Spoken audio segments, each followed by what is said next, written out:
वाहेगुरु धन वाहेगुरु। वाहेगुरु जी का खालसा वाहेगुरु जी की फतेह। दंडोत बंदन अनेक बार सर्व कला समरथ। सर्व कला समरथ डोलन तेरा को प्रभु नानक दे कर हाथ। तिलक जंजूरा का प्रभता का कीनो बड़ो कलू में साका। धर्म हेत साधन हेत इति जिन करी शीस दिया पर सीना उचरी। वाहिगुरु जी का खालसा वाहिगुरु जी की फतेह। तेग बहादुर सिमरै करनो निद आवे ताई सब थाई होए सहाय। ऐसे दीनानाथ त्याग प्रेम दी मूरत धन गुरु तेग बहादुर साहिब जो हर थाई सहाई होंदे हन। उन्हां दा शहीदी साका जो दर्शन कर रहे महाराज की निੱਘੀ गोद विच बैठ के इस संगत दे जो लाहे लै रहे हैं। महाराज कृपा करन सब ते सिर ते अपना मेहर भरिया हथ रखन ताकि विचार करन सुनन ते उहदा मनन करन दी जिहड़ी उद्यम है जिहड़ी बख्शिश है वो महाराज करन। कल असीं इत्थे तक श्रवण किया कि जिहड़ा सिख है वो गुरु 10वें पातशाह गुरु गोबिंद सिंह महाराज का जिहड़ा संदेशा लैके चिट्ठी लैके वो गुरु तेग बहादुर साहब महाराज कोल पहुँच गया ते उन्हें महाराज के चरणों में वो चिट्ठी रखी। महाराज हुण उस चिट्ठी नूं पढ़ते ने ते पढ़ के बहुत प्रसन्न होते हैं। क्यों? क्योंकि सब तो पहले तो 10वें पातशाह ने अपने गुरु पिता धन गुरु तेग बहादुर साहब के चरणों च वंदना की है, नमस्कार की है। उस तो उपरंत सारियां दी नमस्कार लिख के माता गुजर कौर जी दी, माता नानकी जी दी, सब दी सुख सांद लिखी है। लिखिया है कि इत्थे पिता जी आनंदपुर साहब सब सुख सांद है। ते उस तो उपरंत गुरु पिता जी ने जिहड़ा परख लिती सी अपने ओहदा जिहड़ा उत्तर दिता है वो उत्तर लिखना किया है। वो उत्तर असीं श्रवण किया किहड़ा लिखिया है। बल हुआ बंधन छुटे सब किछ होत उपाय नानक सब किछ तुमरे हाथ में तुम ही होत सहाय। जदों एवें उत्तर पढ़ते ने महाराज ते बड़े प्रसन्न होते हैं। वो सोचते ने विचार करते ने कि आप धुरों थापे हुए आए ने गुरु गोबिंद सिंह पातशाह गुरता गद्दी लई थापे हुए आए ने। किन्ने ही लखां वर्ष का तप है महाराज का ते आप जदों सूरत चरणा विच जुड़ी हुई सी चित नहीं सी पर अकाल पुरख दे हुक्म दे महाराज आए। महाराज आप कहते हैं ना जुड़ी रही चुभी रही सूरत चरणन में चित न भयो हमरो आवन को कि आवन का कोई चित नहीं सी ते गुरता गद्दी लई थापे हुए धुरों आए ने। फिर आए भी कदों ने जदों आप गुरु तेग बहादुर साहब ने बाबा बकाले 26 वरियां तप किया, माता गुजर कौर जी ने तप किया। फिर तुरकी आई बाणी दे निरंतर जाप हुए, अखंड पाठ हुई। फिर महाराज गुरु तेग बहादुर साहब के घर जड़े आए। एने बलशाली गुरु महाराज जिहड़े सब शक्तियां के मालक आए ने उन्होंने देखा कि अपने आप को जुड़ाते नहीं ने। ऐ नहीं कहते कि मैं तुहाडा पिता जी सहायता करन नूं आ रहा वा तुसीं मैनूं कहा। अगों दी महाराज ने की कहा कि सब कुछ तुहाडे हथ विच है, तुसीं आप ही सारे उपाय करन वाले हो, आप ही बंधना तो सब कुछ छुटाण वाले हो। तुसीं आप चाहो तो पूरी सृष्टि नूं छुड़ाण वाले हैगे हो ते आप जी की सहायता की योग थोड़ी ना बण आउंदी है सानूं करना। आप सब कुछ करन कारण समर्थ हो।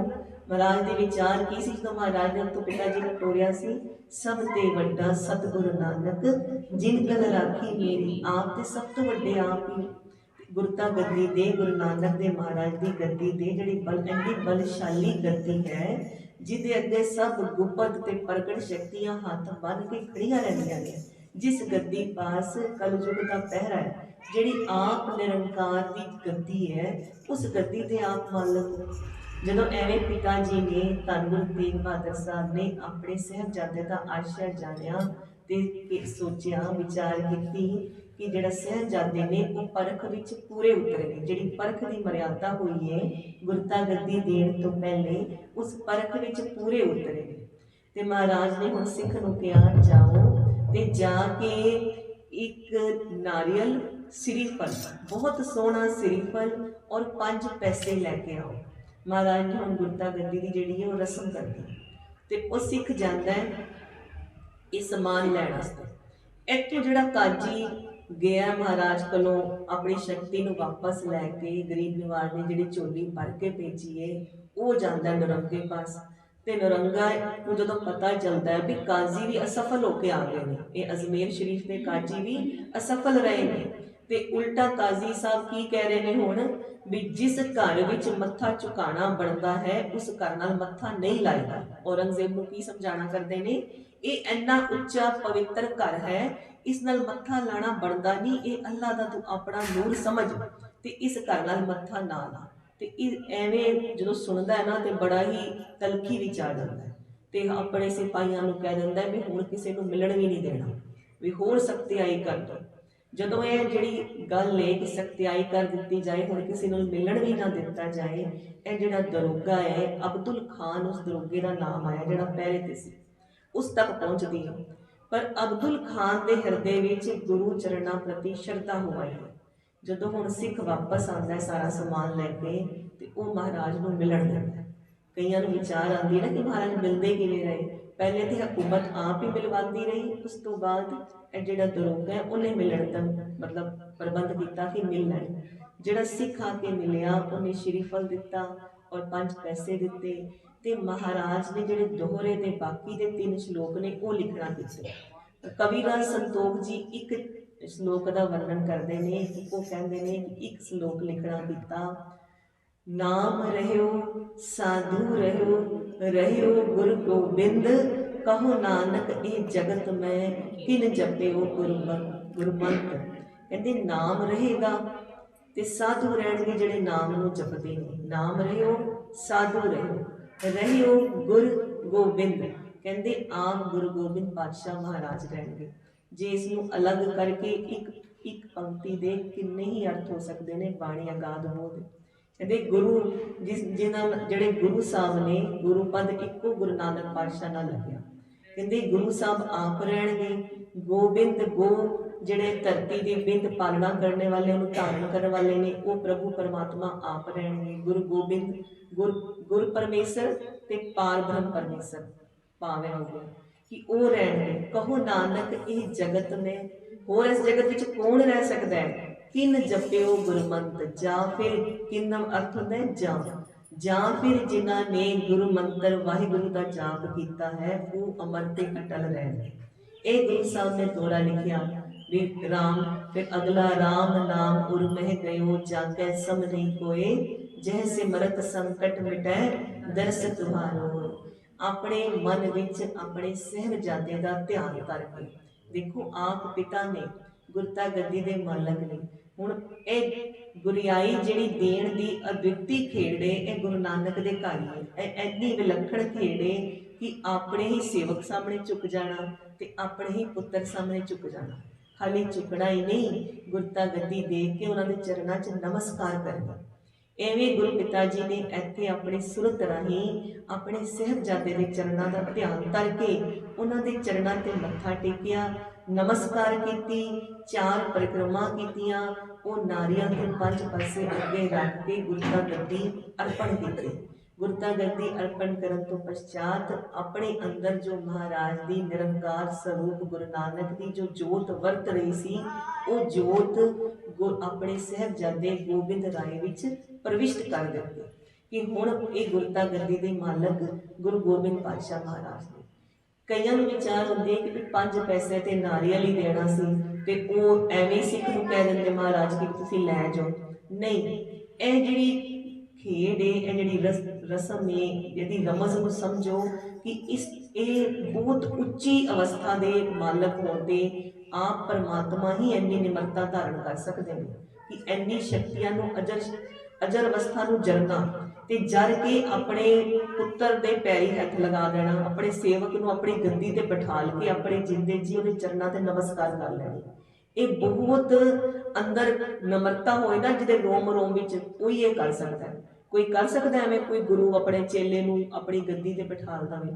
ਤੇ ਕਹਿੰਦੇ ਇਹ ਉਵੇਂ ਹੀ ਕੀਤਾ ਜਿਵੇਂ ਗੁਰੂ ਤੇਗ ਬਹਾਦਰ ਸਾਹਿਬ ਨੂੰ ਆਪ ਗੁਰਤਾ ਗੱਦੀ ਮਿਲੀ ਸੀ। ਗੁਰੂ ਤੇਗ ਬਹਾਦਰ ਸਾਹਿਬ ਨੂੰ ਆਪ ਵੀ ਤੇ ਐਵੇਂ ਹੀ ਮਿਲੀ ਸੀ। ਗੁਰੂ ਤੇਗ ਬਹਾਦਰ ਸਾਹਿਬ ਆਪ ਬਾਬਾ ਬਕਾਲੇ ਭੂਰਾ ਸਾਹਿਬ ਵੀ ਸੀ, ਤੇ ਗੁਰੂ ਹਰਕ੍ਰਿਸ਼ਨ ਸਾਹਿਬ ਮਹਾਰਾਜ ਦਿੱਲੀ ਬਾਲਾ ਸਾਹਿਬ ਵਿਖੇ ਇੱਥੇ ਸੀ। ਤੇ ਇੱਥੇ ਗੁਰੂ ਹਰਕ੍ਰਿਸ਼ਨ ਸਾਹਿਬ ਜੀ ਨੇ ਵੀ ਨਾਰੀਅਲ ਤੇ 5 ਪੈਸੇ ਮੰਗਾ ਕੇ ਸੂਰਤ ਰਾਹੀਂ ਪਰਿਕਰਮਾ ਕਰਕੇ ਤੇ ਅੱਗੇ ਭੇਟ ਕਰਕੇ ਨਮਸਕਾਰ ਕੀਤੀ ਸੀ।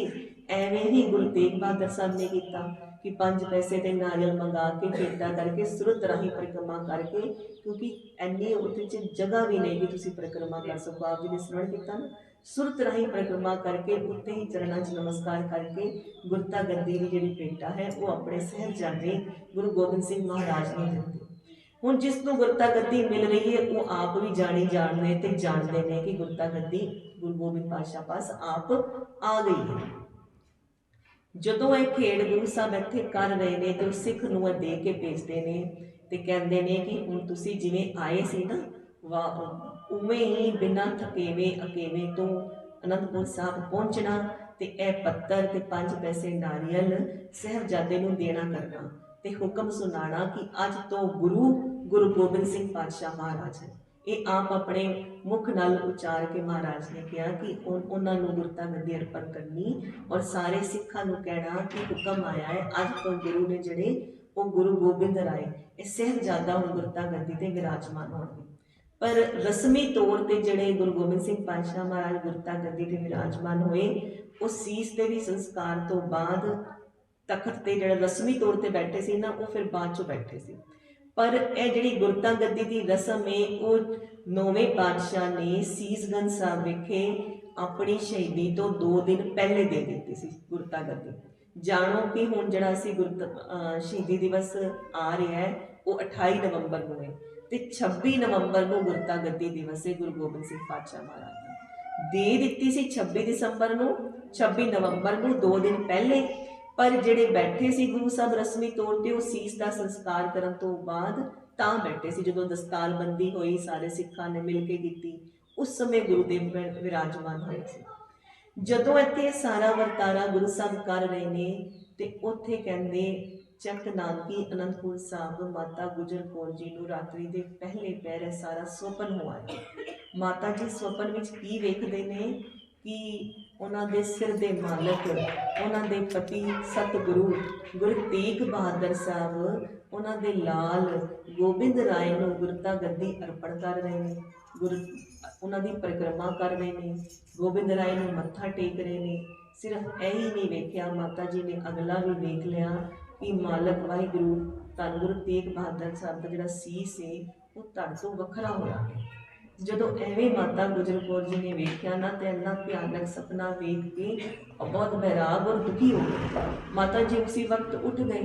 ਉਹ ਰਾਤਰੀ ਦਾ ਹਲੇ ਪਹਿਲਾ ਪੈਰ ਸੀ ਜਿਹਦੇ ਵਿੱਚ ਮਾਤਾ ਜੀ ਕੀਰਤਨ ਸੋਹਿਲਾ ਸਾਹਿਬ ਬਾਣੀ ਦਾ ਜਾਪ ਕਰਕੇ ਸਿਰਫ ਆਪਣੇ ਜਿਹੜੇ ਬਿਸਤਰ ਤੇ ਕੋ ਕੇ ਮੰਜੇ ਤੇ ਸਿਰਫ ਵਿਰਾਜ ਹੀ ਹੋਏ ਸੀ।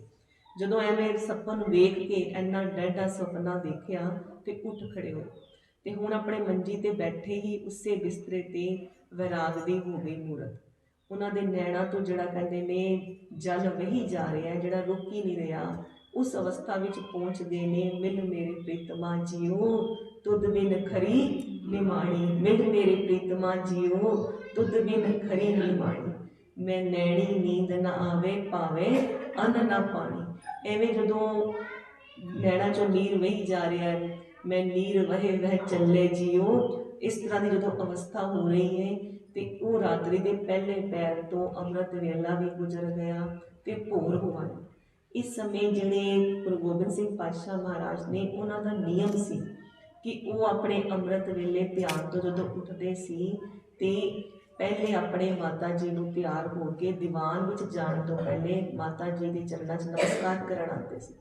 ਜਦੋਂ ਮਾਤਾ ਗੁਜਰ ਕੌਰ ਜੀ ਪਾਸ ਆਏ ਨੇ ਤੇ ਮਾਤਾ ਜੀ ਦੀ ਐਸੀ ਦਿਸ਼ਾ ਵੇਖੀ ਤੇ ਆਪ ਤੇ ਜਾਣੀ ਜਾਣ ਨੇ पर माता जी के चरणों 'ਚ मत्था टेक के पास बैठ के पुछते ने, माता जी की होया, तुसी इस तरह क्यों विराजे हुए हो? आप जी ने अज स्नान भी नहीं किया। जो बाणी दे जाप करन दा आप दा नियम है, वो नियम भी तुसा ने नहीं किया। तुसी मैनू भेद दसो, तुसी क्यों दुखी हो? ये नैणा तो नीर क्यों बह रहा है?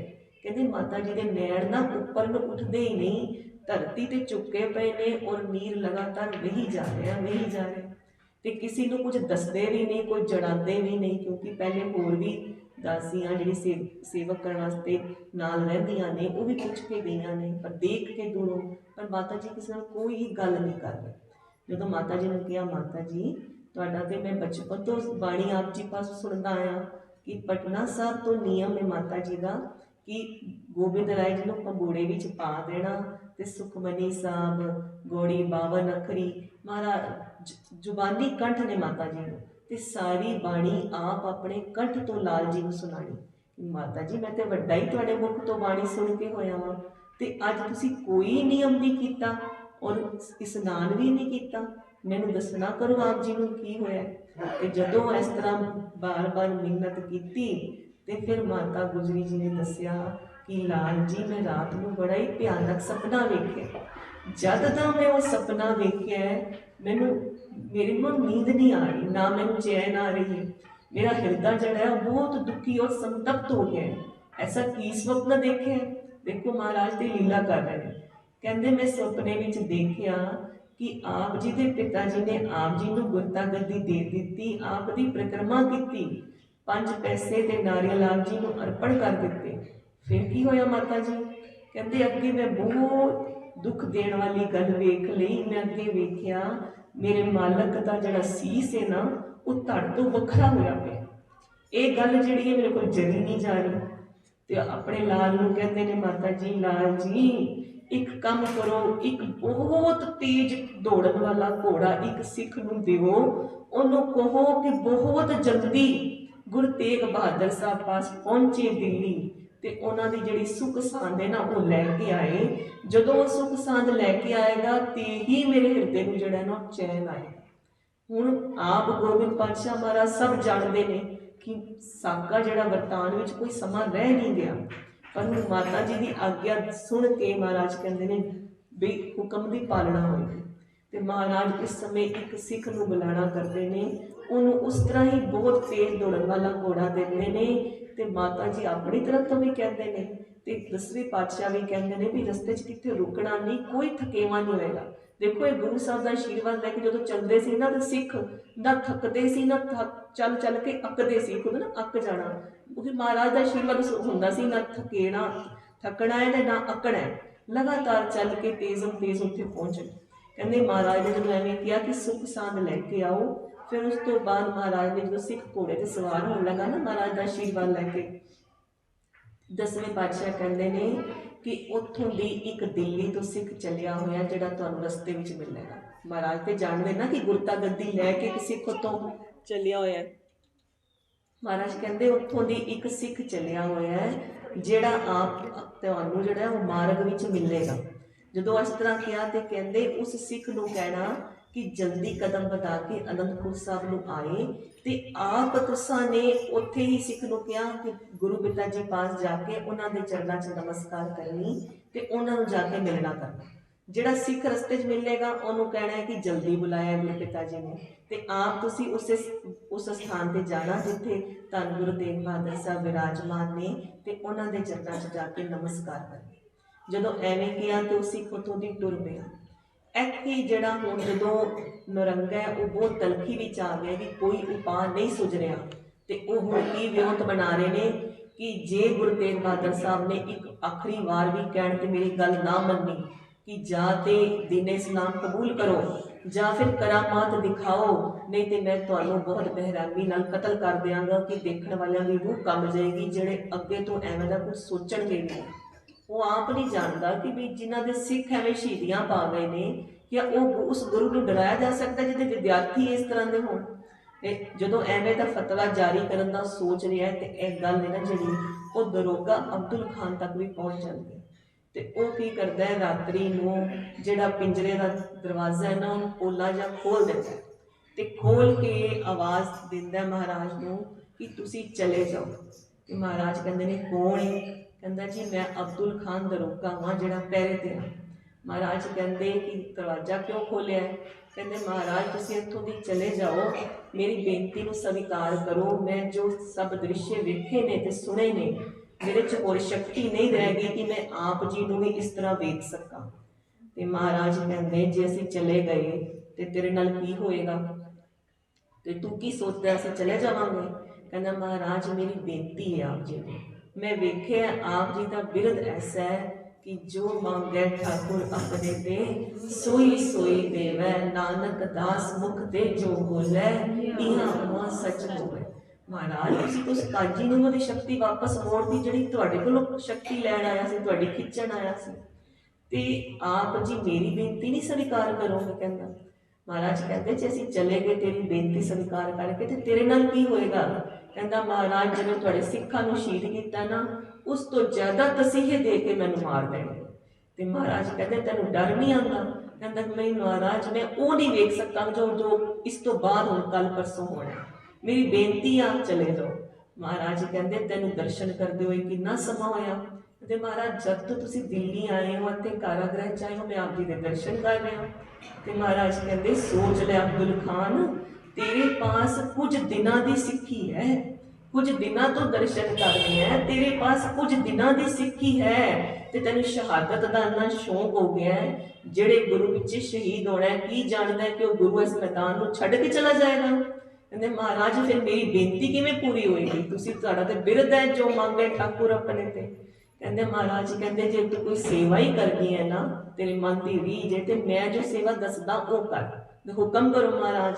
ਮਹਾਰਾਜ ਕਹਿੰਦੇ ਕਿ ਇਸ ਥਾਂ ਤੇ ਮੇਰਾ ਸਿੱਖ ਹੈਗਾ ਭਾਈ ਜੈਤਾ, ਉਹਨੂੰ ਬੁਲਾ ਕੇ ਕਾਰਾਗ੍ਰਹਿ ਜੀ। ਤੇ ਉਹ ਫਿਰ ਉਸ ਸਥਾਨ ਤੇ ਪੜਤਾਲ ਕਰਨ ਤੇ ਭਾਈ ਜੈਤਾ ਜੀ ਨੂੰ ਬੁਲਾ ਕੇ ਅਬਦੁਲ ਦਰੋਗਾ ਲੈ ਕੇ ਆਉਂਦਾ ਤੇ ਮਹਾਰਾਜ ਨੂੰ ਚਰਨਾਂ ਤੇ ਮੱਥਾ ਟੇਕਦੇ ਜਦੋਂ ਭਾਈ ਜੈਤਾ ਜੀ ਤੇ ਦਰਸ਼ਨ ਕਰਦੇ ਨੇ।